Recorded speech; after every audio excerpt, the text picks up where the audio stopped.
आज भारत में उपराष्ट्रपति चुनाव 2025 के लिए मतदान की प्रक्रिया संसद भवन में सुबह 10 बजे से शुरू हो गई, जिसे लेकर राजनीतिक हलकों में जबरदस्त हलचल और तैयारियां देखने को मिली।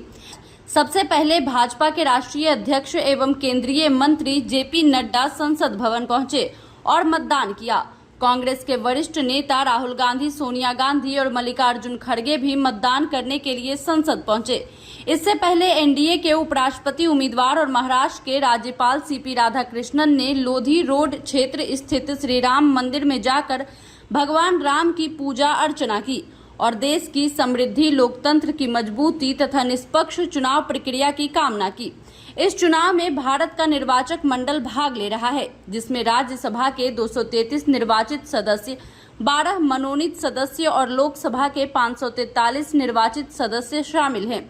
कुल मिलाकर 788 सांसद अपने प्राथमिकताओं के अनुसार वोट डालेंगे। उपराष्ट्रपति के लिए मतदान प्रक्रिया सिंगल ट्रांसफरेबल वोट प्रणाली पर आधारित है, जिसमें सांसद अपने पसंदीदा उम्मीदवारों के नाम के आगे प्राथमिकता क्रमांक दर्ज करेंगे। यदि किसी उम्मीदवार को पहली प्राथमिकता में कुल मतों का 50% से अधिक प्राप्त होते हैं तो वह विजयी घोषित हो जाएगा। अन्यथा सबसे कम वोट प्राप्त करने वाले उम्मीदवार को हटाकर उनके मत अगली प्राथमिकता के आधार पर स्थानांतरित किए जाएंगे।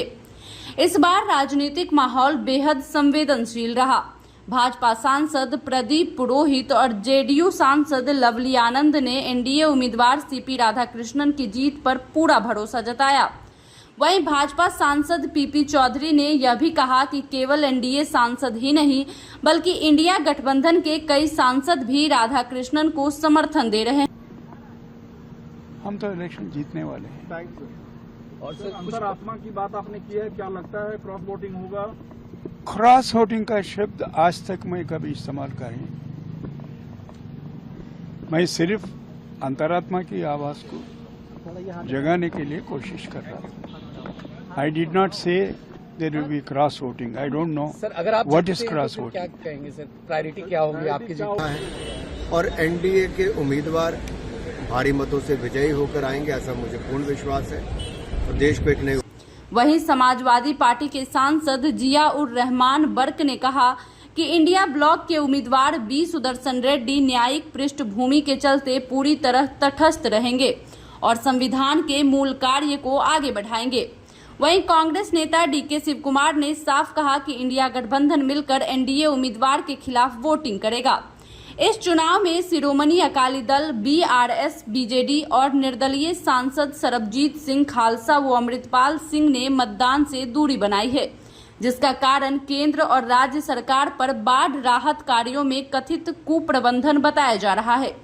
विशेष रूप से पूर्व प्रधानमंत्री एचडी देवगौड़ा व्हील चेयर पर संसद पहुंचे और मतदान किया। इस बीच प्रधानमंत्री नरेंद्र मोदी ने भी अपना वोट डालने के बाद बाढ़ प्रभावित क्षेत्रों का दौरा करने के लिए हिमाचल प्रदेश और पंजाब के लिए रवाना हो गए हैं, ताकि स्थिति का जायजा ले सकें और राहत कार्यों की समीक्षा कर सकें, क्योंकि यह चुनाव न केवल संवैधानिक महत्व रखता है बल्कि आने वाले समय में भारत की राजनीतिक दिशा को भी प्रभावित कर सकता है। इस बार चुनाव को लेकर सुरक्षा के कड़े प्रबंध किए गए हैं, ताकि निष्पक्ष और शांतिपूर्ण मतदान सुनिश्चित किया जा सके। अगले कुछ घंटों में जब मतगणना पूरी होगी और परिणाम घोषित किया जाएगा, तब देश भर में राजनीतिक हलचल बढ़ने की संभावना है। यह चुनाव लोकतंत्र की मजबूती की कसौटी माना जा रहा है, जिसमें सांसद अपने विवेक और अंतरात्मा के आधार पर उपराष्ट्रपति पद के लिए मतदान कर रहे हैं।